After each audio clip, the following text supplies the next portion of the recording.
ओम नमो भगवते वासुदेवाय। मोक्षदाय एकादशी व्रत की कथा। श्री युधिष्ठिर जी ने कहा कि हे भगवान, आप तीनों लोकों के स्वामी, सबको सुख देने वाले हो तथा जगत के पति हैं। मैं आपको नमस्कार करता हूँ। हे देव, आप सबके हितैषी हैं, अतः मेरे संशय को दूर करके मुझे बतलाइए कि मार्गशीर्ष शुक्ला एकादशी का क्या नाम है।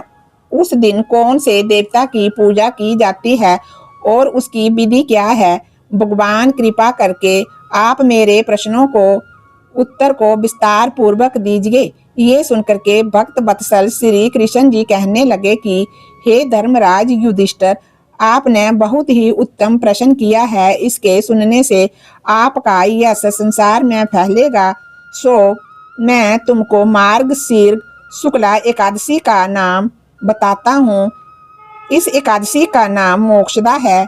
उस दिन दामोदर भगवान की धूप दीप नैवेद्य आदि से भक्ति पूर्वक पूजा करनी चाहिए। अब इस विषय में मैं एक पौराणिक कथा तुमसे कहता हूँ। इस एकादशी के व्रत के प्रभाव से नरक में गए हुए माता पिता पुत्र आदि को स्वर्ग की प्राप्ति होती है। ये कथा आप ध्यान पूर्वक सुनिए, एकाग्रचित हो करके सुनिए। गोकुल नाम का नगर में बैखानस नाम का एक राज्य करता था। उसके राज्य में चारों वेदों के ज्ञाता ब्राह्मण रहते थे। वह राजा अपनी प्रजा का पुत्र वत पालन करता था। एक समय रात्रि को सोते समय राजा ने सपन में देखा कि उसका पिता नरक में पड़ा हुआ है।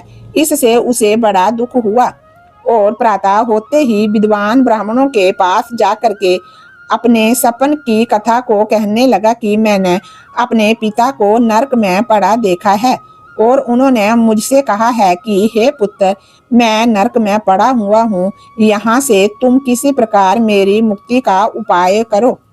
जब से उनके ये वचन मैंने सुने हैं, मेरे मन में बड़ी अशांति हो रही है। मुझे इस राज्य धन पुत्र स्त्री हाथी घोड़े आदि में कुछ भी सुख प्रतीत नहीं होता। अब मैं क्या करूं, कहाँ जाऊं?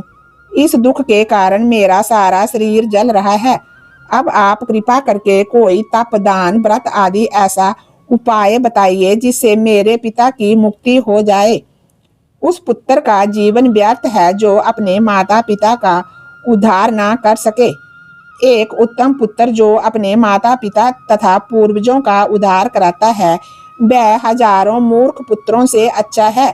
जैसे एक चंद्रमा सारे जगत में प्रकाश कर देता है, परंतु हजारों तारे नहीं कर पाते।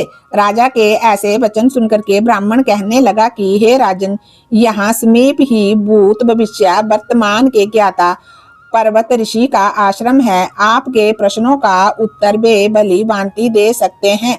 ऐसा सुनकर राजा मुनि के आश्रम पर गया। उस आश्रम में अनेकों शांत चित्त वाले योगी और मुनि तपस्या कर रहे थे। उसी जगह चारों वेदों के ज्ञाता साक्षात ब्रह्मा के समान पर्वत मुनि बैठे थे। राजा ने वहां जा करके उनको साष्टांग प्रणाम किया। पर्वत मुनि ने राजा के सांगोपांग कुशल पूछी। राजा ने कहा कि महाराज, आपकी कृपा से मेरे राज्य में सब कुशल है, परंतु अचानक एक विघ्न आ गया है जिससे मेरे मन में अत्यंत शांति हो रही है। ऐसा सुन करके पर्वत मुनि ने एक क्षण के लिए अपनी आंखें बंद की और भूत भविष्य को विचारने लगे। फिर बोले कि राजन, मैंने योग बल से तुम्हारे पिता के सब कुकर्मों को जान लिया है। उन्होंने पूर्व जन्म में काम आतुर हो करके एक पत्नी को रति दी, परंतु सोत के कहने पर दूसरी पत्नी को ऋतुदान मांगने पर भी नहीं दिया। उसी पाप कर्म के फल से तुम्हारे पिता को नरक में जाना पड़ा। तब राजा बोला कि महात्मन, मेरे पिता के उद्धार के निमित्त कोई उपाय बतलाइए। मुनि पर्वत बोले, हे राजन, आप मार्गशीर्ष शुक्ला एकादशी को उपवास करें और उस उपवास के पुण्य का फल अपने पिता के निमित्त संकल्प कर दे। उस एकादशी के पुण्य के प्रभाव से अवश्य ही आपके पिता की मुक्ति होगी। मुनि के वचनों को सुन करके राजा अपने महल में आ गया और कुटुंब सहित इस मोक्षदा एकादशी का व्रत किया। उस उपवास के पुण्य को राजा ने अपने पिता को अर्पण कर दिया। उस पुण्य के प्रभाव से राजा के पिता को मुक्ति मिल गई और वह स्वर्ग में जाते हुए अपने पुत्र से कहने लगा, हे पुत्र, तेरा कल्याण हो। ये सुनकर के राजा का पिता स्वर्ग चला गया।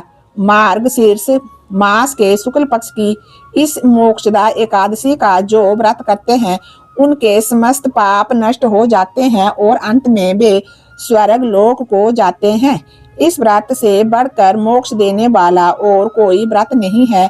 इस कथा को पढ़ने या सुनने से वाजपेयी यज्ञ का फल मिलता है। ये व्रत मोक्ष देने वाला है तथा चिंतामणि के समान सब मनोकामनाओं को पूर्ण करने वाला है। ओम नमो भगवते वासुदेवाय। एकादशी मैया की जय।